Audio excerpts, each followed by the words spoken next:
Greek, where are you currently? Which bathroom she's in. Wait, she's in the bathroom? Yeah. Oh, I thought it was like a gym or something. Yeah, we're live streaming on YouTube. Are you guys Wait. gonna like start the meeting? What happened? If this is the bathroom, this feels kind of weird. The meeting isn't starting until 9:30. Yeah, the meeting doesn't start till Oh. 9:30. We're all just super early. Also, I just started the live stream. Just a heads up. Okay, so no bad words. Wait, you started the live. Is everything okay? I think so. Anywho. Yeah. People are going to get to see their real senators, what they're really like. Oh, and Trinity doesn't have the link, so let me get it to Trinity. Yeah, we still have a minute for everyone to show up. In the meantime, you guys can still we're good. So how about them G2 results? G-2? Yes. See, since there's no Derek, there needs to be a new evil board member. Ryan, you're evil now. There you go. Okay, so we're still waiting for one person. We need another person for I'm one Trinity person. should be joining in just a minute, so we should be at. Trinity doesn't count yet because she hasn't been sworn in. I'm one person, but I can be two persons. So please text the senators you know. Okay, never mind. We are good now. Except is Trinity here? As I said, she should be signing in any minute. She didn't have the link apparently. Okay. So as you guys may or may not have noticed, we're now live streaming to YouTube. It's a small change, but yes. With that, let's get started. Welcome to Senate Session 24. I'm Kuru, I'm the new EVP, and let's get started. So first up, we have roll call. Joel, are we at quorum? Yes, we are. By my count, we have a lovely 16 senators / voting members with us today. Great, thank you. With that, let's get into our agenda. Up first, we have Provost Kilpatrick. Then we have Trinity Martin swearing in. Then we have an open letter on legacy admissions from Ben Barber. Some exec reports, hopefully some senator reports, open floor, and then adjournment. So with that, I'm gonna pass it over to Provost Kilpatrick to talk a little more about COVID vaccines in fall 2021. Great, thank you very much. And thanks for the invite to come to your SGA meeting tonight. I was asked in a meeting that I had, I guess it's been a little over a week ago, to talk about how the university has weathered the pandemic, and in particular, what are we doing in the area of vaccinations, and how can students go about getting them? Will we require them in the fall, et cetera? First of all, I want to congratulate the students in just doing a fantastic job in keeping the spread of the virus down on campus. You may have read in news media over the last year breakouts that happened at other universities, including University of Chicago just a few weeks ago. And we have not seen any such breakouts, here at Illinois Tech. We did have a modest cluster of cases in one of our Greek houses, but it was very modest, and we quarantined the house, and that passed. And I think if you add up all of our cases on campus, all of our cases in our community, so these are people who commute or who never have set foot on campus but got the virus in the city, our total positivity rate over the past year, cumulative, is well under 1%, which is pretty remarkable when you consider, that the city has been as high as 16 or 17% in terms of its instantaneous positivity rate. So what are we doing about vaccines? we did apply in February to become a vaccination site for the state. Remarkably, the state managed to lose our application. And when we found out about this, we resubmitted our application. In the meantime, we have identified a couple of options. So you've probably seen the communications that have gone out about how you can get a vaccine at vaccination sites in the city and how you can sign up for them. And I wanted to reassure all of our international students, all of our students on visa, everyone's eligible to get a vaccine. If you're here on any kind of a visa status, if you're here in the city and you have any kind of an identification card or papers or visa or passport or what have you, you can get vaccinated. You simply have to go onto the website, make the registration, and go get vaccinated.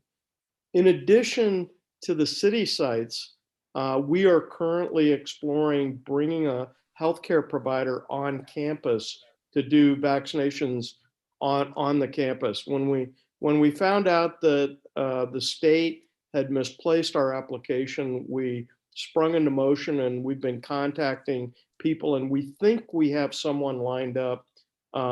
If it's a done deal, we'll announce it tomorrow, and it's imminent. But I wanted to reassure everyone that, number one, we were very disappointed with the state because Gary Wally at Student Health and Wellness Center did submit the application in February. And we've seen other universities become vaccination sites. I promised Ben and everyone that I would only take a few minutes making any formal remarks, and I'm happy to answer any questions that any of the senators or anyone on the call has. Yeah. With that being said, if you have any questions, raise your hand and I will call on you. I guess I should comment about whether we're going to require vaccines or not. That was one other thing I wanted to make clear. The executive officers of the university are debating whether it's best to mandate everyone get a vaccine or to strongly encourage. And here's our thinking on that. I have seen that every student, every faculty member, every staff member that I've talked to has either gotten a vaccine already or they're planning to get a vaccine. I've not talked to anyone who said, no, I'm not going to get a vaccine. I think that's a dumb idea. I haven't talked to anyone who said that. I have talked to some people who've expressed some trepidation about getting a vaccine, either because they have allergies to vaccines, they have contraindicated health, like immunocompromised.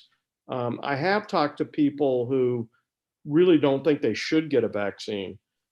Regardless of whether we were to mandate a vaccination or not, we would have to make exceptions for people who are healthcare compromised, for pregnant women, for people who have religious objections.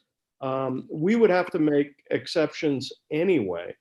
And so the president and I have been discussing this, and we actually think if we can get 90+% of the community to voluntarily get vaccinated, that's actually a better strategy than to mandate it. Just because we don't want people to feel excluded for some reason, even if they have a legitimate reason to not get vaccinated, like a health exemption or religious exemption. Now, this may all be decided for us because the state of Illinois may actually mandate it except for those exclusions.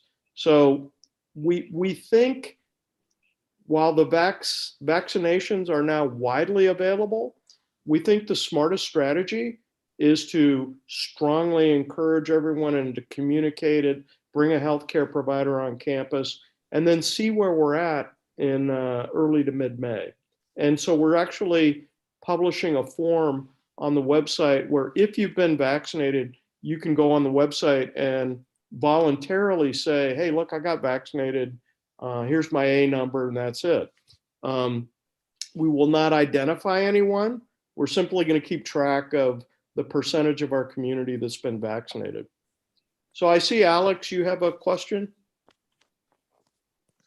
Yeah, I'm just wondering what restrictions in student life will look like after we reach that the university goal of 90% plus students being vaccinated.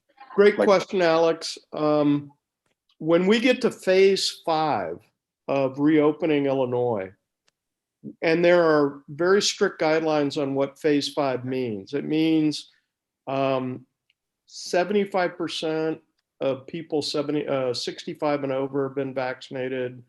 60% of all adults 16 and over have been vaccinated.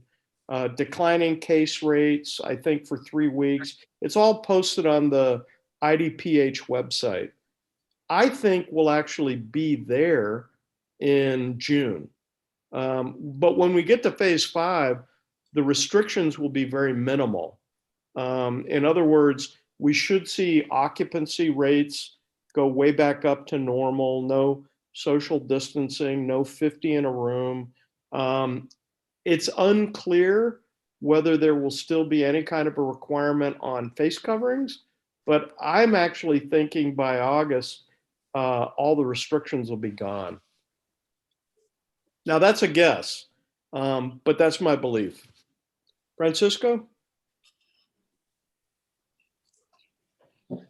Yeah, so you mentioned essentially like if what you were talking about just now, that in time we might be able to do things in person and without like having to have mask policies and Absolutely. procedures. Well, we're so- definitely planning on being 100% in person in the fall. Gotcha. So I guess with that being the case, I guess, is there any specific like legal procedure or proceedings that would, I mean, either through HIPAA or through like state legislature that like, I guess, stop IIT from requiring vaccines and then completely allowing for exemptions of either a medical or religious practice? No, the legal advice that we're getting, Francisco, is there's nothing that would prevent us from mandating vaccines. In fact, we're seeing other universities do this. Cornell has done it. Northeastern has done it. DePaul just announced it today. So many other universities are saying, we're going to mandate this. Again, our thinking is we know some people are going to opt out anyway. We think we can get to 90+% without mandating it. And we don't want to be exclusionary. So that's our thinking. Now, again, this may be decided for us. The state of Illinois may mandate it anyway. And if that happens, we'll abide by what the state mandates. Gotcha. Alec? Oh, I'm sorry. Francisco, do you have another question? Yeah, I guess just as a continuation. Sorry, 1 second. Okay. So I guess like if having 90% or more, or essentially with that requirement being of needing that in order to remove something like a mask policy, right? With a mandate essentially possibly reaching us to that point, would, I guess, the only piece of information I see in terms of like excluding someone is if like they're essentially like required to still wear a mask even though they have the exemption through exemption for vaccination. So if we did reach that certain level and mask policies could come down, and I don't really see the prejudice that would happen if that's not a symbol or like an indicator of like not getting vaccinated, would that not, I guess, essentially remove the issue of like exclusion? Because also the, I guess, medical practice in terms of is regarded through HIPAA, so there wouldn't be any kind of like, I guess, forward explanation of like saying these people aren't vaccinated by the school or anything like that. Yeah, I mean, I just don't, to be honest with you, I just don't think that's going to be necessary, because when we get to phase 5, if the pandemic has really ground down to a halt in the United States because of the vaccination schedule, I'm just not even sure that's going to be necessary. I honestly don't think there's going to be any face coverings. I think there aren't going to be any occupancy limits. I mean, if you know, so the good news, if you've been following all the COVID websites and all that, is the death rate has continually declined in the US without any interruption. Even when we had a resurgence in cases due to spring break, you may have, if those of you that follow this, you may have noticed that when spring break happened in March, there was a resurgence of the virus in many states, including Illinois.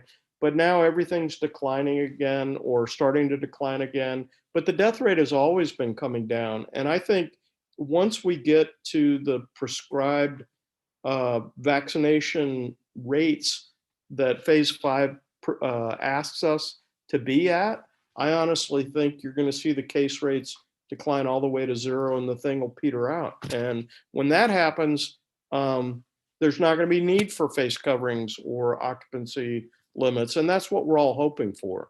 So I think the wise strategy at this point, just like the US is doing, is just really encourage people to get vaccinated. I mean, again, for our community here at Illinois Tech, everyone I've spoken to is getting vaccinated. Alec?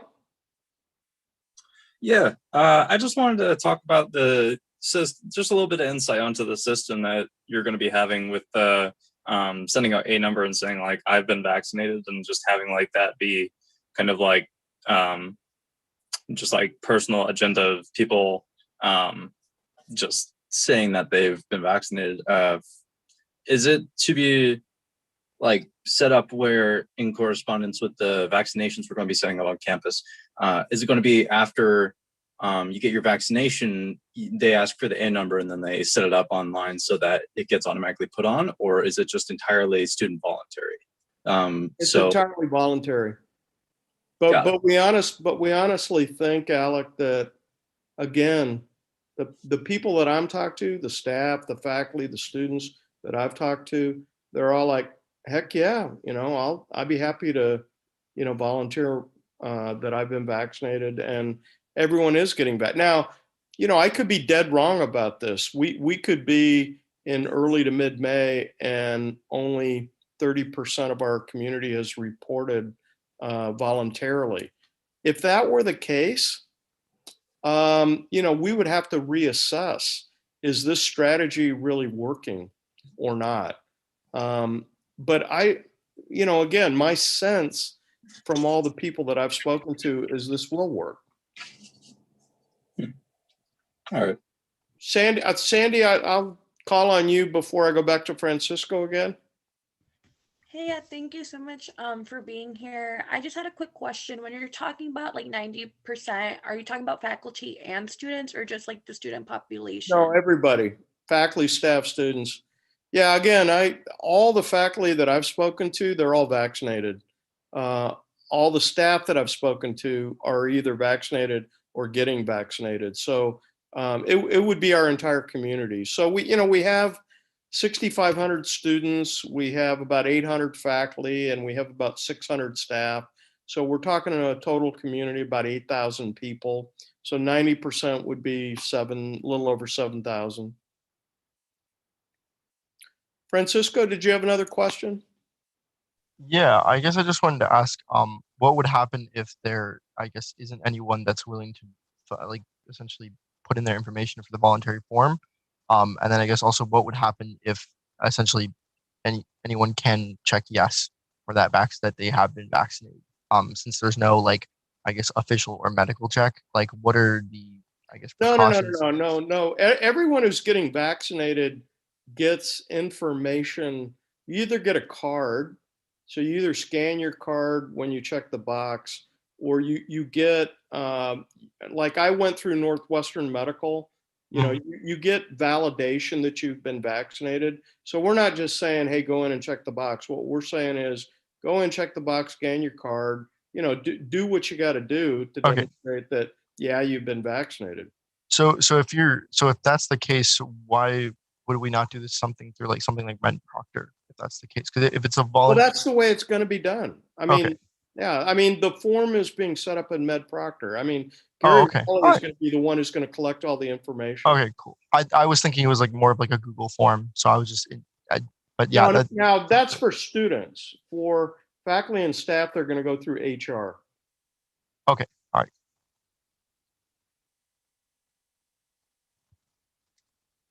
Any other comments or questions? I know this is of keen concern to everyone. It's of keen concern to me. You know, I care a lot about our campus opening up and you know, being normal again. You know, I'm as sick of the pandemic as you are. I do think this is a decent strategy. Now, someone's asking in the chat, is there a contingency plan? Yeah, I just mentioned that. If we get to mid-May and we decide this is not going as we thought it would, you know, we got a lot of people out there, including incoming students in the fall. You know, a lot of people have asked, well, what about international students? You know, are they going to be able to, you know, if they can't get a vaccine in their country, can they come to the US and be here for a few weeks and get vaccinated once they get here? And the answer to all that is yes. Now, they're going to have to take precautions. You know, if let's say someone's coming from a country that doesn't have widespread vaccinations, you know, they're going to have to come and socially distance, wear face coverings, you know, show the kind of care that you're going to have to show while they're getting vaccinated. Now, by that time, we're hoping vaccines are widespread enough that we can do it right here on campus, just like we did testing on campus when we had cases and outbreaks. But the other hope is that, you know, for example, India is a place right now where there's a big outbreak of the virus. But it's also good to remind ourselves that, you know, 140 million vaccine doses have been given in India. And so the hope is that at least some of our students who would be coming from India would have been vaccinated before they get here. So this is, you know, this is not going to be a trivial thing to monitor and to take care of, but we do think our plan is a reasonable plan. So with that, I'm gonna do a last call on questions. If there's any more, feel free to type them in the chat real quick or raise your hand. If not, I'd like to thank Provost Kilpatrick so much for coming out here. I know these meetings get pretty late, so thank you so much for coming out and sharing admin's plan. Thank you for your service to the university. I really appreciate it. And I'm always happy to come back and answer questions if you have them. Thank you. Definitely. Thank you so much. You bet. Bye-bye. With that, let's move on to our next thing. RHA Senator Trinity Martin, it's time to get sworn in. Luckily, I do not have it memorized, so I have it on the next slide. You can just unmute and repeat after me. So I, Senator, and then your last name. I, Senator Martin, do hereby affirm that I shall justly support and defend the Constitution and bylaws that I shall justly support and defend the Constitution and bylaws of the Student Government Association of the Illinois Institute of Technology. Of the Student Government Association of the Illinois Institute of Technology. I vow to fulfill my obligations. I vow to fulfill my obligations. To my constituents. To my constituents. And my duties as a senator. And my duties as a senator. To the best of my ability. To the best of my ability. Congrats, Trinity. You are now a full-blown senator. We're going to have a lot of fun, I bet. And with that, we can move right along to our next thing, which is the open letter on legacy admissions. Ben, I'm going to let you take over from here. So I got an email from some folks. I think the SGA account got it too.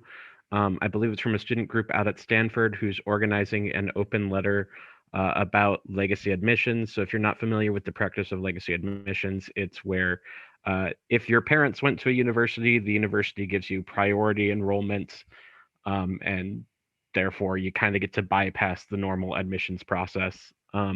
It's not a thing that we do at IIT. It's been kind of problematic in the past at some places. And so there's a real push at the moment to try to just end the practice of legacy priority. This open letter just sort of outlines, here's the history of it, here's why we think this is a bad thing, here's why we are going to restrict our alumni donations until our universities change their practices. So in my book, it's not really appropriate for us to sign on to the letter because we already do the things the letter asks the universities to do. So instead, I drafted an open letter in support of their initiative and just sort of saying, we support it, we already do it, and we're glad to see other people doing it too. So any questions? Yes, with that, let's go into the standard 5-minute questioning period. Alec? Hey, Ben. You were saying there were some historical downsides to the legacy system. And for one, my mom attended Elmhurst, and I strongly considered going there. And they do support the legacy system. And so it would have been a good opportunity to get in there as well as get a legacy scholarship with.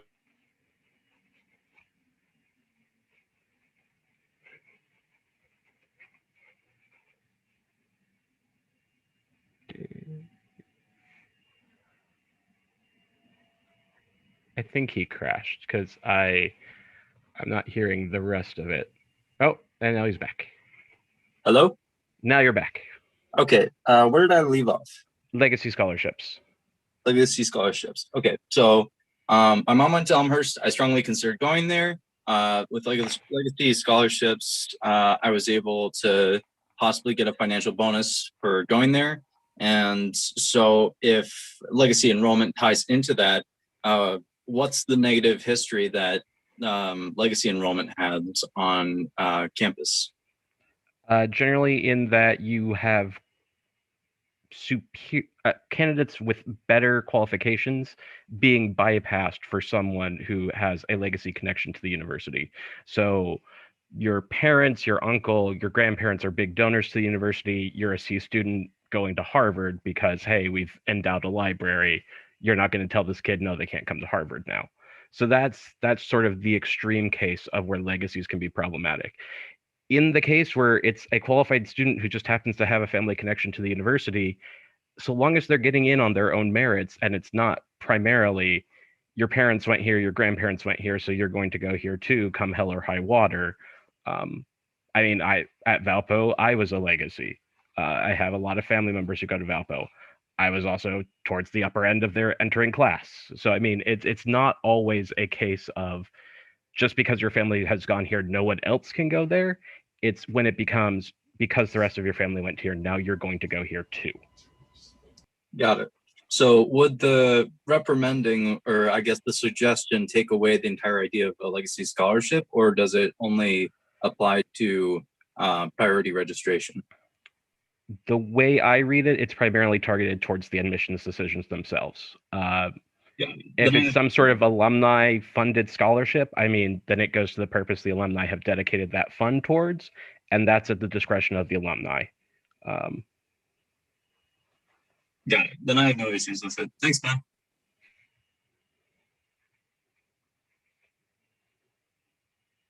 Oops.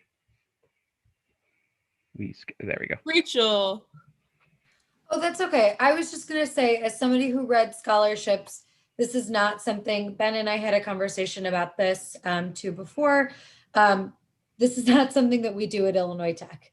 I have had legacies get in, and I have also unfortunately had to deny legacies. It's not really a piece of our admissions. Okay, thank you. Are there any more questions during this time? If not, I'd entertain a motion to move on to our 5-minute discussion period.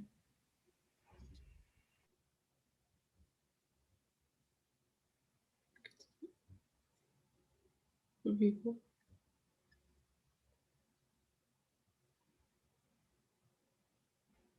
Second, it's just been moved and seconded. We can move on to our 5-minute discussion period. If you have any comments or changes you want to make, please raise your hand and I'll call on you.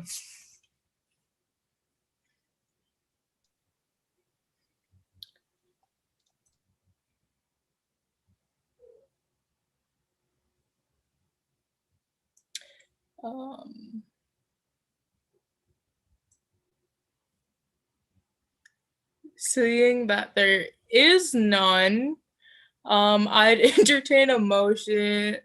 We can go right to, I'd entertain a motion to move right to voting as well. Someone wants to make that and second it, and then we can have Joel release the form.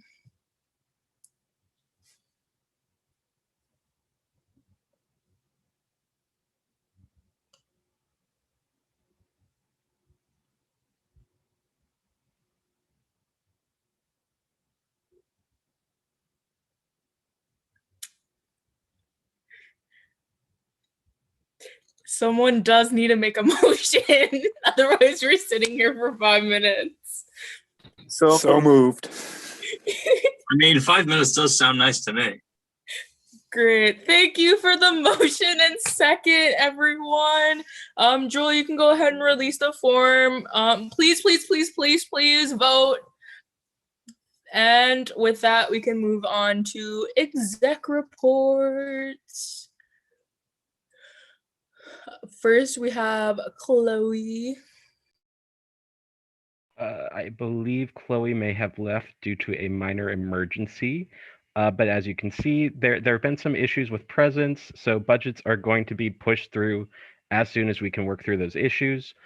Finance Board will have office hours this week, so if you're an organization that has questions about your budget or about the budgeting process, feel free to drop in on those office hours. And the fall hearing dates should be posted by the end of the semester. So if you're curious about when the fall Finance Board hearings will be, we should have dates on those soon. So look forward to that. Thanks, Ben, for that. Academic affairs, or wait, did we have?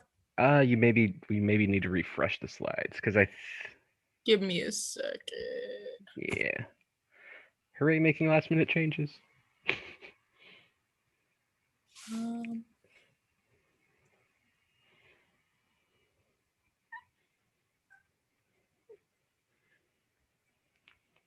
be unskipped.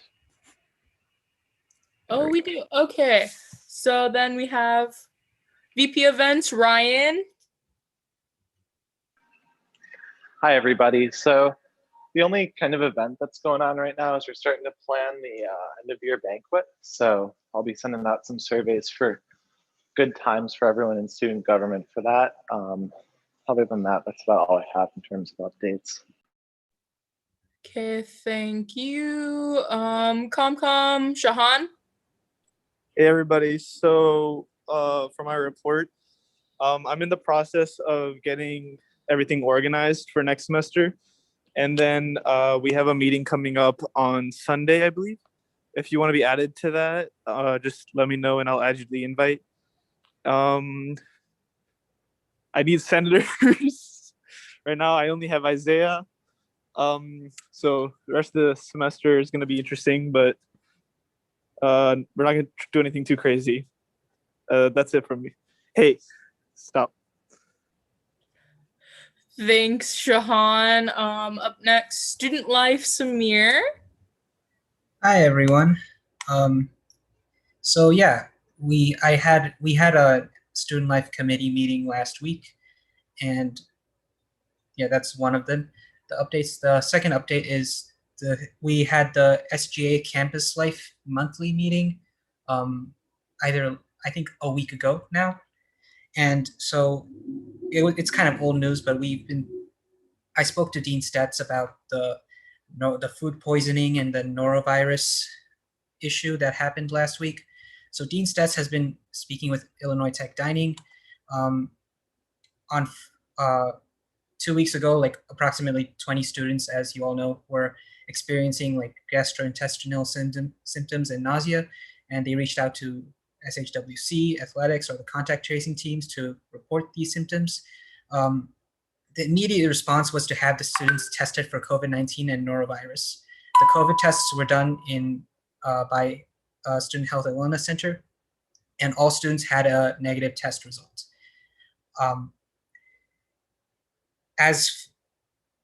And then another, this is also kind of old, but I'm still just relaying the news. The Commons was closed at 2 p.m. On the Friday of the outbreak. They were closed to have like a deep cleaning on it. And they also deep cleaned Center Court and Global Grounds during that same time period. Students who reported the symptoms were immediately quarantined, and I think as of right now, all of them have been released as long as they've all been asymptomatic for 48 hours.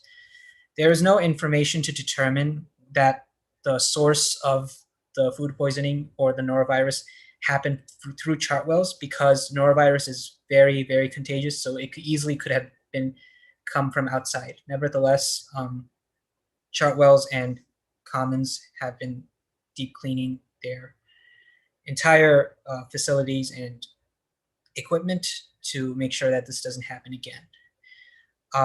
So yeah, that's the big thing that we talked about with SHI and OCL in the campus life meeting. Yeah, unrelated to student life and kind of related to Shahan's thing, but I don't, as some of you might know, I actually write tech news coverage for these Senate meetings. I no longer have time for it because I'm VP of Student Life now. And if anyone is interested in writing for tech news about SGA stuff, please let me know. Okay, thank you, Shahan. Up next, Academic Affairs, Sandy. Hi, everyone. There's quite a bit to cover, but I'm really excited for academic affairs. One of the first things is meeting with Rama. He is the current ARC director, and he's the point person that I'm going to be collaborating with for UFC. I want to help him increase academic success and academic support at IIT and have a closer tie with SGA and the ARC, because they're one of the reasons that students are academically prepared to hopefully exceed in their class. And if they're not receiving the proper help or guidance, that's where I'm going to come in and receive any input or feedback from current senators, as well as just the student body in general, to improve the atmosphere, whether that means more flexible hours or continuing to have drop-ins virtually. That's something that I really hope to discuss with him. As well as there is a spring into studying in the ARC. It's on Monday, April 26th, and the hours are between 11 a.m. to 2 p.m. They're going to offer math courses, so if you need help on chemistry or any other class, definitely drop in with them. There's also a COVID study day. It's on April 30th. If for some reason your professor's not honoring that, I actually had a situation like that. So it does happen. Make sure to fill up the form. It's on ITSC. However, if you're not able to access the form, make sure to email me. It's sorosco@hawk.iit.edu. And I also want to help revise the SGA website. One of the things that I'm working on is a faculty report form. So basically, a student is going to be able to go on the SGA website, fill out the form, and it's going to be basically titled report form for academic issues.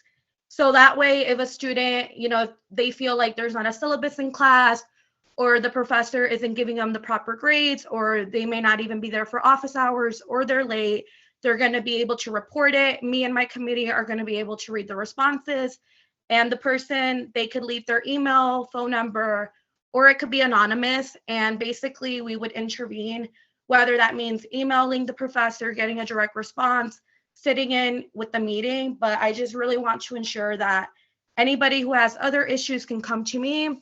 Another report that I didn't mention on here is I'm going to be meeting with Dr. Ogel and Dr. Menhart to talk about how we can collaborate, as well as other things. So thank you guys so much. Thank you, Sandy. And VP of Student Life is most definitely Samir. Anywho, for my report, it's my first Senate meeting. I think it's going pretty okay so far. Also, in regards to committees, please go. We really need to like finish this year out strong, and I want to see some good attendance in committees because, as you guys may or may not know, committee attendance is like required. So please go. If you're not on a committee, we can get you up on one for like the rest of the year or until the new Senate. So if you're curious, just let me know and we'll get you situated. With that, we can go to President Ben Barber. Hi all. So it's been a fun week of meetings. If you haven't already, please vote in the Senate elections. Those are ongoing and end Sunday. We'll have results out early next week, but we need people to vote. So if you haven't voted already, please go to the President's Forum and vote. Also in the near future, we should clarify how Senate voting procedures are supposed to work. We have things like the ballots are supposed to be randomizable. We don't specify how many votes per person there's supposed to be for, 24 seats. So we should probably talk about that at some point relatively soon. We also are going to have a new Chief Justice to discuss sometime soon. Hopefully that will be on one of the next couple agendas. Also, there's a town hall with Vice Provost for Student Affairs Stats this Friday. There's a post for it on ITSC. So if you saw that on ITSC and you've got time to go, please go. And as Sandy said, next Friday is a COVID study day, so you should not have class. If you have class, talk to Sandy. Thank you, Ben. And with that, let's go to admin, Rachel. I'll leave All right, guys. Sorry, these were a late addition. Thank you for being flexible. Congratulations first to all the Talent Award winners. You guys are rock stars. We will have Talent Awards again. We're going to add some more awards. And thank you so much. I know some people came late. We just buzzed through it. It did not take an hour and a half. It only took 20 whole beautiful minutes. So thank you to everybody who attended, and great job winners and great job nominees. Last announcement is next week is like a mental health self-care week. I know that we are gearing up for finals, and I know people are very, very stressed around that time. So Union Board Sexual Assault Awareness Month and the Title IX office and Academic Affairs and the ARC are getting together to kind of and Chartwells to put together some events. So Monday, which already was explained by Sandy, is going to be Spring into Studying. That event is actually going to be outside, weather permitting. We'll have the picnic table set up. There will be lemonade, maybe some snacks. So it will be kind of like a fun outdoor like study event. If you're not going to come study, just come and stop by, get some lemonade and say hello. Tuesday, the 27th, is going to be a coffee bar in the Commons. It will be tricked out. So it'll have whipped cream. I don't know what else you put on coffee, cinnamon, whatever else. So that will be in the Commons, maybe like the pumps of whatever the flavors are. I am a tea drinker. I apologize. So I'm not great at explaining that. Wednesday is going to be Denim Day. So wear denim to support people who have been sexually assaulted, but also there is going to be yoga that will be run by Rec Sports and Union Board that will be from 6 to 7 on the 28th. So come and do some de-stressing. On the 29th is going to be a Title IX and Union Board event called Craft and Chill. It will be making your own stress balls. So come and make your own stress ball. I'm going to make a little video on how to do it. I used to do this all the time when I was a teacher. It is a very fun thing. And you can pick up the supplies to make your own stress ball at the welcome desk. And then that Friday, which is a COVID study day, there will also be a movie that Union Board will be putting on. If you have not been following Union Board, they've been selling tickets on Wednesdays to movies at AMC. We've been renting out the entire theater. So we will be renting out the theater and the movie will be Mortal Kombat. So, finish him, if you know what I mean. Or maybe you don't. You think I'm completely weird. Last exciting thing about this whole week. Thank you for letting me drone. Last thing is this week, Mental Health Awareness Week / self-care events will be brought to you by Xfinity. I know that sounds extreme. I have made a partnership with Xfinity. What does that mean? Well, free stuff for the university if we just post on our Instagram. So we will get free stress balls. Come to the event, get a free stress ball. Also, Xfinity just bought NBC, so the stress balls are like the peacocks for NBC. So don't judge it, but they're cute. Also, pizza socks. And the most exciting thing is students who come to the events, I'm going to take down names and then we will randomly choose 3 students of all the students who came to the events. We have 3 things to raffle off. 1 is AirPods, and then 2 are JBL speakers. So if you come to the events, you have a chance to be put into a raffle to win either AirPods or there are 2 JBL speakers. So there are 3 kind of like grand prizes along with, cute other stuff too.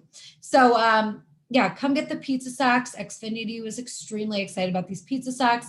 I've had multiple conversations about pizza socks. I know too much about pizza socks at this time in my life. But hopefully I will see you out next week. I'm excited. I'll be on campus for all of it, majority of it. Thank you, Rachel. It sounds like a blast. Yeah, it sounds like a blast. I can't wait to see everyone hopefully show up and show out. And with that, Senator reports. Does anybody have anything that they want us to talk about? Or any problems, anything?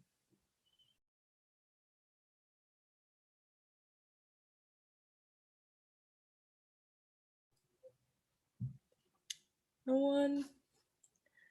No senator reports? Okay, Scotty.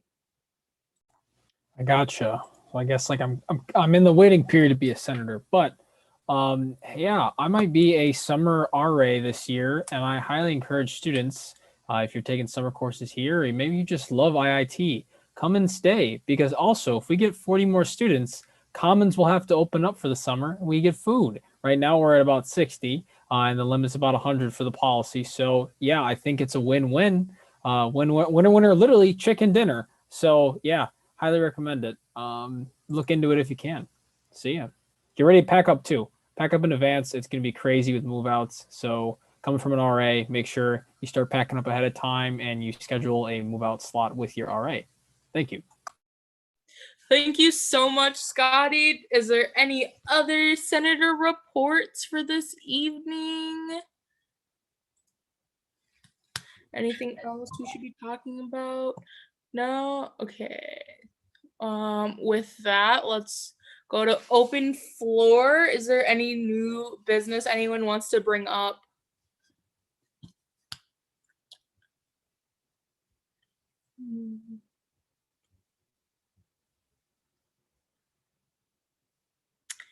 Okay, seeing that there is none, I would entertain a motion to go to adjournment. Which means I need someone to make that motion. Second. Perfect. Wait, what's the phrasing? Okay, wait, I'm just gonna do this. If you want to adjourn the meeting, unmute yourself and say aye. Oh wait, never mind. Scotty can't second. I forgot. He's not a senator yet. I need another second. Thank you, Isaiah. Okay, any objections? I mean, Scotty could have been seconding my motion, so it counts. He's not technically a senator yet, so it doesn't count. But thanks for the thought, Alejandro. Okay. So, if you would like to adjourn this meeting, unmute yourself and say aye. Aye. Aye. All those opposed say nay.